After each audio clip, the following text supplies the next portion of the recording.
1950년 6월 25일 그날은 주일날이었습니다. 북한에서 전쟁을 일으켜서 6.25 전쟁이 시작된 날입니다. 이번 주에 6월 25일이 우리 6.25 전쟁이 난 지가 65주년이 되는 그런 해입니다. 우리 1층에 여러분이 가서 보신 분도 계시겠지만 안 보신 분은 한번 보시기 바랍니다. 우리 교회 촬영팀에서 준비하신 6.25 전쟁 그 당시의 모든 참상을 사진으로 전시해 놨습니다. 우리 젊은이들은 그 사진을 통해서 6.25가 얼마나 비참한 전쟁이었고 그 6.25로 인해서 우리나라가 얼마나 비참하게 살았는가를 아마 실감하게 될 것이고, 또 우리 연세가 많으신 분들은 그 6.25를 회상하면서 정말 다시 한번 이 땅에는 6.25와 같은 전쟁이 일어나서는 안 되겠다라는 아마 그런 다짐을 하게 되고 나라와 민족을 위해서 다시 한번 기도하게 되는 그런 기회가 되리라고 믿습니다. 저는 6.25가 났을 때가 4살이었는데 그래서 제가 그 사진을 처음부터 끝까지 자세히 봤어요. 어린아이들의 사진이 참 많이 거기에 나와서 혹시 제 얼굴도 나왔는가 그래서 자세히 봤는데 제 얼굴 비슷한 아이들이 참 많이 있어서 분명히 그 중에 한 명은 아닌가 그런 생각도 해봤습니다. 우리나라 6.25 전쟁을 비롯해서 그 후에 모든 역사를 볼 때 정말 쓰레기 더미에서 장미꽃이 핀 것 같은 그런 기적적인 그런 역사를 창출한 나라가 우리 대한민국입니다. 우리 대한민국이 오늘날 같이 이렇게 잘 살고 있는 것, 이것 자체를 우리는 정말 감사해야 될 것입니다.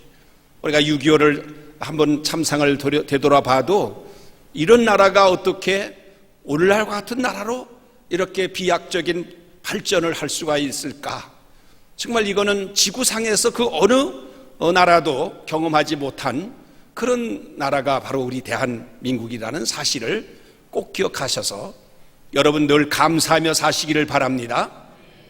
지금 연세가 70세 전후가 되신 분들은 어느 교수의 글에 의할 것 같으면 앞으로 100살은 넉넉히 살 것이다 그렇게 얘기를 합니다. 그 이유가 뭐냐 하면 일단 70세를 전후한 그런 연령의 사람들은 6.25를 통해서 죽지 않고 살아남았다는 것입니다. 6.25에 죽지 않고 살아남았다는 것은 대단한 강인한 그런 생명력을 가진 사람들이라 그런 의미가 있고, 또 6.25를 비롯해서 역사적인 경랑 속에서 정말 그 어려움을 산전수전을 다 겪으면서 오늘까지 살아남았기 때문에 그 내성이 너무 강하다. 그래서 육체적으로도 강하고 정신적으로도 강하기 때문에 100세까지는 넉넉히 산다 그렇게 진단을 한 것입니다. 참으로 우리가 가만히 생각해 보면 우리의 삶이라고 하는 것이 하나님께서 그 고비마다 죽을 수밖에 없는 그런 경우도 당했지만은 그 속에서 우리를 살아남게 하셨고 우리를 지켜주셨고 인도하셨다는 사실을 생각해 볼 때 우리는 정말 감사하지 않을 수가 없는 것입니다. 오늘은 사랑으로 사는 성도라 그런 제목으로 같이 은혜를 나누려고 합니다. 초대교회의 유명한 교부였던 터툴리안이라고 사람은 이런 글을 남겼습니다. 초대교회 교인들이 전도를 할 때 당신들은 그리스도인들처럼 사랑하는 사람들을 본 일이 있습니까? 그런 말로부터 전도를 시작했다고 합니다. 과연 지금 우리 한국교회가 혹은 우리 성도들이 불신자들에게 다가가서 당신들은 기독교인들처럼 사랑할 수 있습니까? 라고 하는 말로 전도를 할 수가 있겠는가 하는 것입니다. 요즘의 교회들이 참으로 많은 교회들이 사랑을 잃어버렸다고 탄식을 하고 있고 심지어는 분쟁을 하는 교회도 있는 것을 볼 때에 이거는 참으로 전도의 길을 막는 것이고 안타까운 그런 일이 아닐 수가 없습니다. 다행히도 우리 대림교회, 평화로운 교회, 또 은혜로운 교회라고 하는 그런 말을 듣고 있는 것은 참으로 감사한 일이 아닐 수가 없습니다. 사랑하는 성도 여러분, 우리 기독교의 핵심 가치는 사랑인 것입니다. 오늘 성경 본문에서 말씀했습니다. 그런즉 믿음, 소망, 사랑, 이 세 가지는 항상 있을 것인데 그 중에 제일은 사랑이라고 말씀했습니다. 그렇습니다. 우리의 삶이나 또 신앙생활에 중요한 것이 많이 있습니다만은 그 중에 제일이 바로 사랑인 것입니다. 사랑이 없으면 아무것도 아닌 것입니다. 사랑하는 성도 여러분, 여러분은 사랑이 제일이라고 믿고 그렇게 살고 있습니까? 만약에 그렇지 못하다면 예수님을 믿는 우리들의 믿음에 심각한 문제가 있다고 해도 과언이 아닐 것입니다. 어느 목사님께서 그동안 목회를 해오면서 가장 부끄럽게 생각한 것이 하나가 있는데, 그 목사님은 성경적 기준으로 임원을 세우지 못한 것이라고 말했습니다. 그 목사님은 주님께서는 사랑을 제일로 여기셨는데 자기는 그 사랑을 너무 가볍게 여겼다는 것입니다. 그저 어떤 교인이 주일 성수 잘하고 11조 헌금 잘하고 교회 봉사 잘하면 그냥 중요한 직분을 맡을 자격이 있다, 그렇게 생각을 하고 그런 기준으로 임원을 세웠다는 것입니다. 그래서 그렇게 세운 임원들과 함께 교회를 세우고자 애를 썼지만은 이상하게 예수님의 교회는 세워지지를 않더라는 것입니다. 그토록 심사숙고해서 세운 임원들이 교회를 일으키기는커녕 끊임없이 문제를 일으키더라는 것입니다. 시간이 흘러서 깨닫게 된 것은 처음부터 임원을 세우는 기준이 잘못되었다는 사실입니다. 그저 객관적인 조건만 갖추게 되면 임원으로 세웠는데 그보다 더 중요한 기준은 사랑이 있는 사람인가, 그걸 보지 않았다는 얘기입니다. 빌립보 교회에는 유명한 두 일꾼이 있었습니다. 그 두 사람의 열심은 누구도 따라갈 수가 없었습니다. 교회에 충성스럽게 정말 수고한 그런 빌립보의 지도자들이었습니다. 바로 이 사람들이 누구냐 하면 유오디아와 순두계라고 하는 사람이었습니다. 성경에 그 이름까지 나와 있습니다. 그 사람들이 교회에서 아주 열심히 특심이고 충성을 다해서 일을 한 일꾼들이었습니다마는 이 두 사람은 마음이 하나가 되지를 못하고 늘 서로 갈등 관계에 있었습니다. 이 유오디아와 순두계 이 두 사람은 교회 안에서 많은 일을 감당했지만은 동시에 갈등과 분열의 중심에 서 있는 사람이었던 것입니다. 그래서 사도 바울께서는 빌립보서 4장 2절에 말씀했습니다. 내가 유오디아를 권하고 순두계를 권하노니 주 안에서 같은 마음을 품으라, 그렇게 권면을 했던 것입니다. 왜 교회 안에서 이처럼 미움이 있고 시기가 있고 다툼이 있고 분열과 같은 그런 문제들이 생기는 것일까요? 그 이유는 교회 안에서 사랑이 제일이라고 믿지를 않고 있기 때문인 것입니다. 우리는 무슨 일을 할 때에 옳고 그른 것을 매우 중요하게 생각합니다. 그러나 옳고 그른 것을 따지는 것보다 더 중요한 것은 사랑으로 하나가 되었는가 하는 것입니다. 우리는 언제나 자신의 생각이나 자신의 판단이 옳다라고 하는 착각에 빠져 살 때가 많습니다. 그러나 여러분, 우리의 판단은 정확하지 않은 것입니다. 처음에는 그것이 옳다고 생각했던 일들이 나중에 보니까는 잘못된 결과를 가져오는 일들이 얼마나 많은지 모릅니다. 그럼에도 불구하고 사람들은 자신의 한계를 인정하지 않고 옳고 그름을 따지는 것을 좋아하는 것입니다. 우리의 판단이 부정확함에도 불구하고 우리는 끊임없이 서로 판단하기 때문에 인간관계가 깨지고 일을 그르치는 경우가 많이 있습니다. 우리 성도들이 교회에 오래 다니다 보면은 이 말씀에 대한 지식이 많기 때문에 옳고 그른 것을 판단하는 능력이 강해집니다. 그런데 문제는 옳고 그른 것을 분별하는 능력은 강한데 거기에 사랑이 없으면 그 사람은 무서운 사람이 되고 마는 것입니다. 그래서 그런 사람을 성도들이 가까이 하기를 꺼려합니다. 성경에 보면 바리새인들 같은 사람이 등장을 하는데 그들은 율법학자들이었어요. 율법을 아주 잘하는 사람들이기 때문에 그 율법에 따라서 옳고 그른 것을 판단을 하고 죄를 짓거나 잘못하는 사람을 가차없이 정죄하기도 하였던 것입니다. 결국 그들의 그들의 그 율법에 대한 지식이 사람을 죽이는 무기가 되고 만 것입니다. 왜 그렇습니까? 그들 안에 옳고 그름에 대한 정확한 판단은 있었지만 정작 중요한 사랑이 없었기 때문인 것입니다. 사랑하는 성도 여러분, 단순히 옳고 그른 것만 따지다 보면 서로 죽이는 입장에 서게 될 뿐입니다. 그러므로 가정이나 교회나 또는 직장에서나 우리는 옳고 그름만 따지기보다 어떻게 하는 것이 서로 사랑하고 어떻게 하는 것이 서로 하나가 될 수 있는 것인가를 생각해야 하는 것입니다. 무엇이 예수님의 마음인가를 한번 생각해보고 그리고 그 예수님의 심정으로 일을 해야 한다는 것입니다. 어느 날 예수님한테 사람들이 한 여인을 끌고 왔습니다. 이 여인은 현장에서 간음하다가 발각이 돼서 붙잡혀 온 것입니다. 그들은 다 한 손에 돌을 들고 왔습니다. 율법에 의할 것 같으면 간음한 여인은 돌로 쳐 죽이라고 되어 있는데 선생님은 어떻게 하시겠습니까? 라는 것이었습니다. 여러분, 간음하다가 현장에서 붙잡힌 여인은 율법에 의하면 가차없이 죽이게 되어 있습니다. 그런데 그걸 예수님께로 데리고 와서 어떻게 하겠느냐는 거예요. 예수님은 아무 대답도 없으시고 땅에다가 글씨를 쓰셨어요. 그리고 조용히 일어나셔서 사방을 둘러보시면서 너희 중에 죄가 없는 자가 먼저 돌로 쳐라 그랬습니다.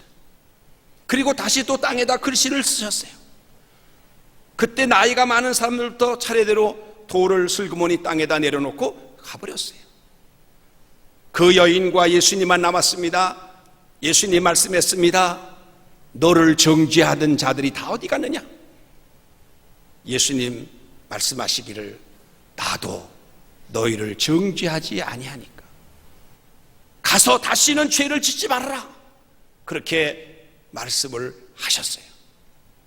여러분, 그 여인이 예수님으로부터 용서를 받고 가서 또다시 간음죄를 지고 또다시 죄를 졌겠습니까?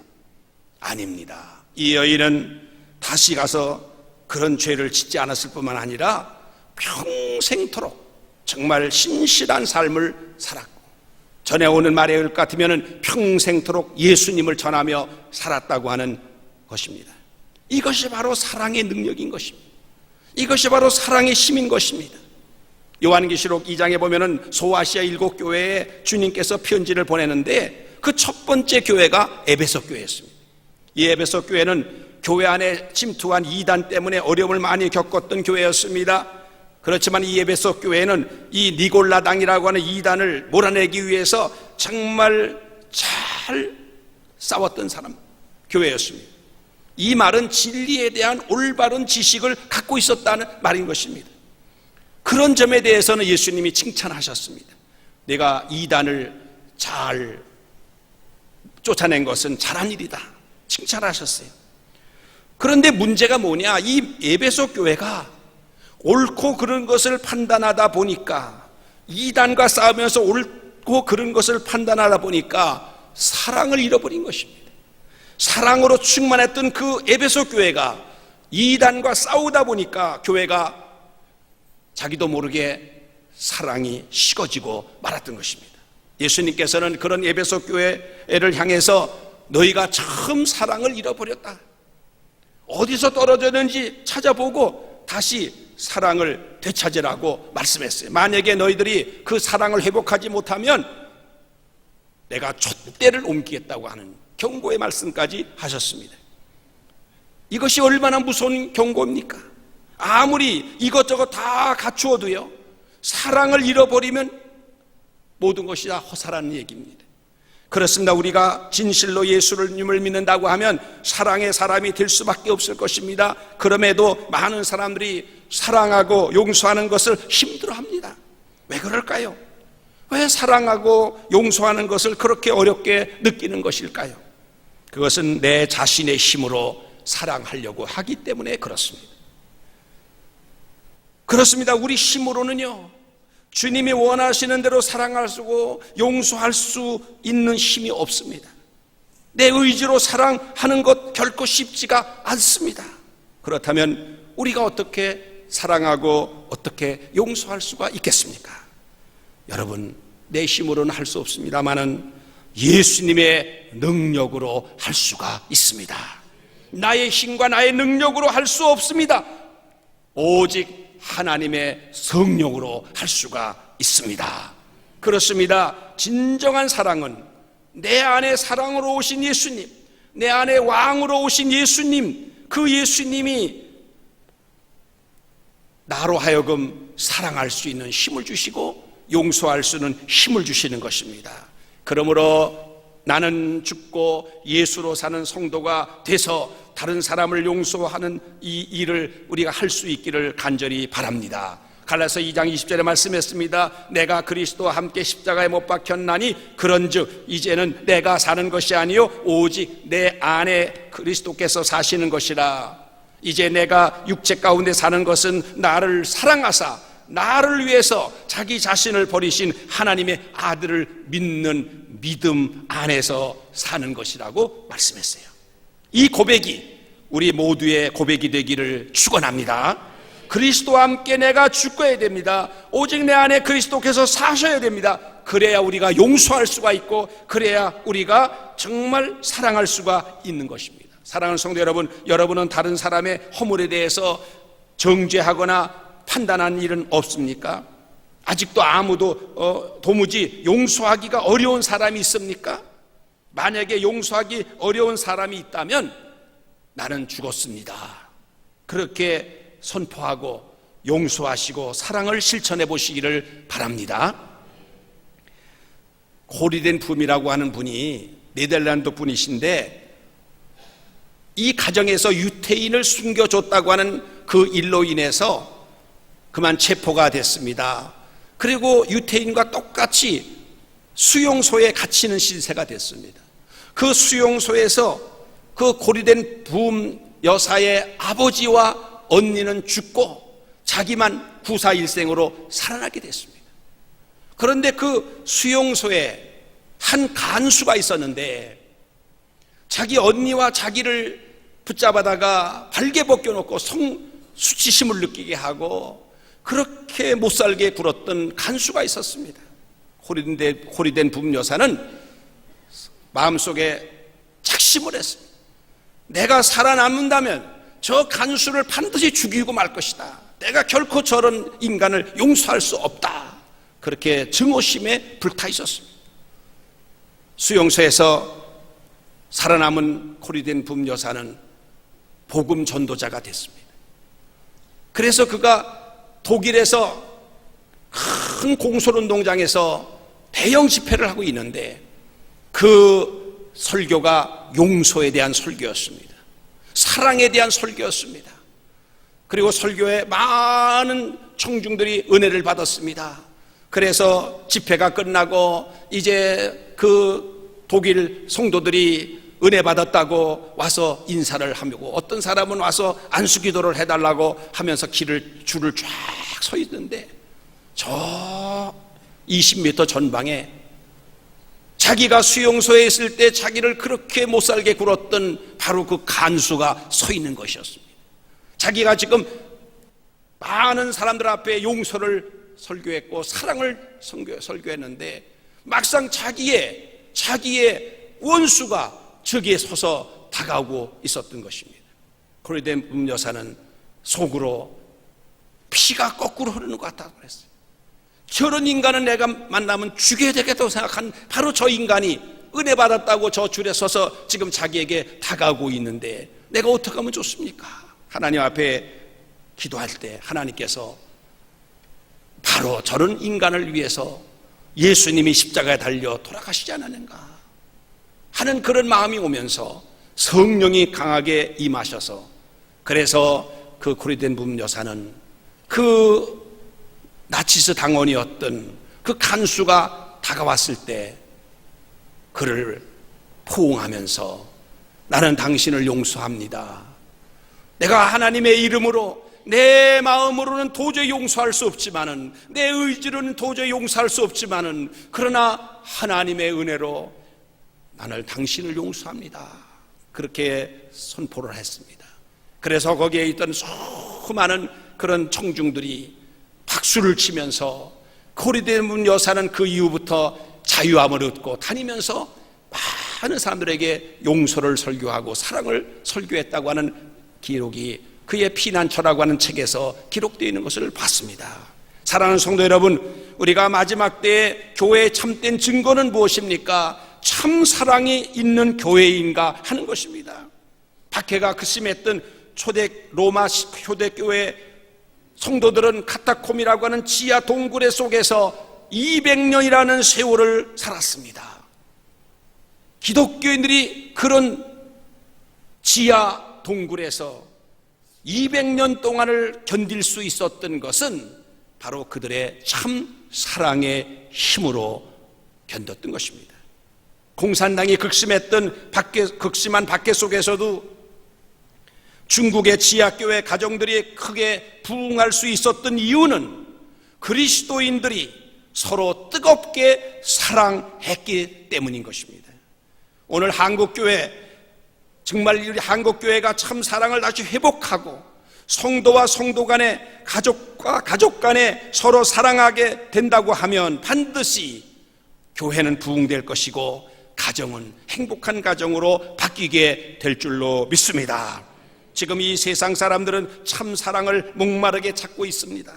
여러분, 사랑하며 사는 것, 이것이 축복 중에 축복인 것입니다. 그렇습니다.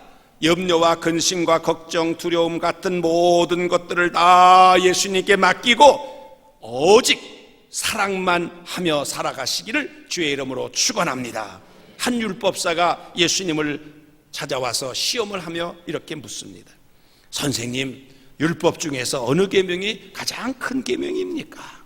예수님 말씀하십니다. 내 마음을 다하고 목숨을 다하고 뜻을 다하여 주 너의 하나님을 사랑하라 하셨는데 이것이 크고 첫째 되는 계명이요 둘째도 그와 같으니 내 이웃을 내 몸같이 사랑하라 하셨으니 이 두 계명이 온 율법과 선지자의 강령이니라 그랬습니다. 그렇습니다.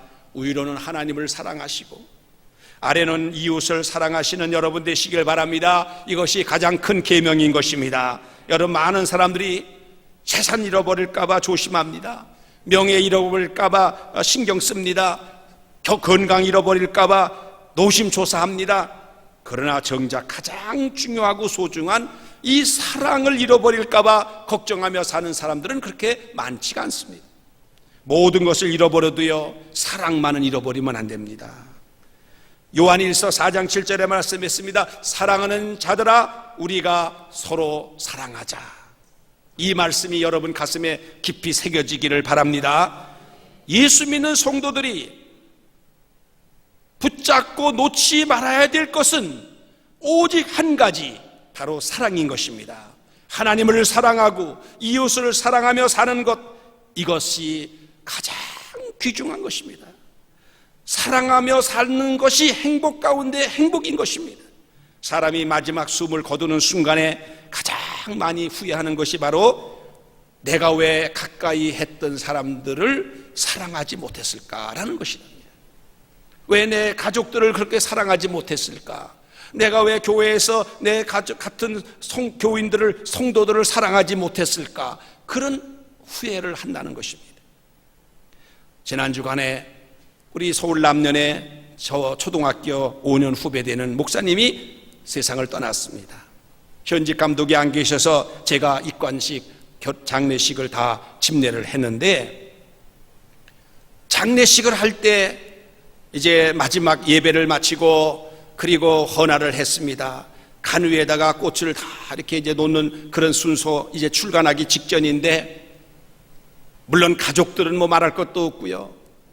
그 성도들이 그 목사님이 누워있는 그 관을 쓰다듬으면서 그러면서 우는 그 모습을 제가 보면서 저 목사는 저렇게 가족에게는 말할 것도 없고 저렇게 교인들의 사랑을 받으며 한평생을 살았구나, 그런 마음을 가지니까 정말 가슴이 뭉클하더라고요.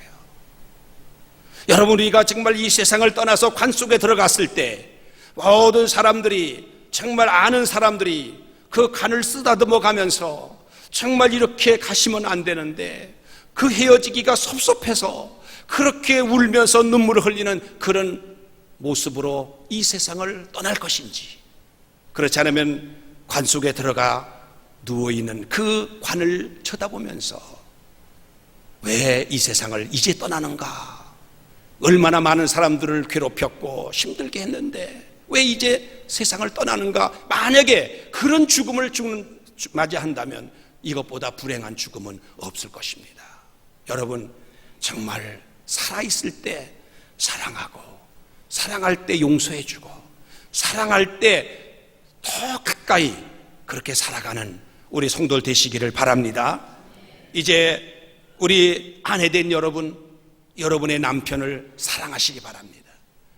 여러분, 남편된 여러분, 정말 여러분의 아내를 사랑하시기를 바랍니다. 여러분 자식을 사랑하고 부모를 사랑하시기 바랍니다. 형제와 자매들 서로 사랑하시기를 바랍니다. 성도와 성도가 서로 사랑하는 그런 관계가 되기를 바랍니다. 사랑이 있는 곳이 바로 천국인 것입니다. 사랑이 식어지면 뭐만 남습니까? 미움만 남습니다. 미움이 생기게 되면 원망이 생기게 되어 있고 또 불평이 생기게 되어 있습니다. 바로 그것이 지옥인 것입니다.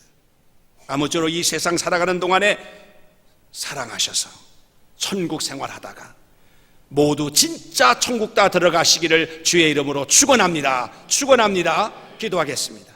우리는 정말 주님을 사랑합니다. 고백할 수 있는 삶이 되기를 원합니다. 사랑의 하나님, 정말 우리는 하나님 사랑 때문에 죽어야 마땅함에도 불구하고 지금까지 살아왔음을 고백합니다. 사랑의 주님, 나의 허물을 보지 아니하시고 모든 죄와 허물을 덮어주신 우리 주님, 주님의 사랑에 진심으로 감사합니다. 우리도 이 세상 살아가는 동안에 주님 사랑하고 내 가족 사랑하고 또 교인들을 사랑하고 이웃을 사랑하며 살아가게 하여 주시옵소서. 내 힘으로는 안 되오니, 내 의지로는 안 되오니 내 안에 주님 오셔서 사랑할 수 있는 힘을 주시옵소서. 그래서 이 땅에 살아가는 동안은 사랑하며 천국처럼 살다가 천국 가게 하여 주시옵소서. 예수님의 이름으로 기도하옵나이다. 아멘.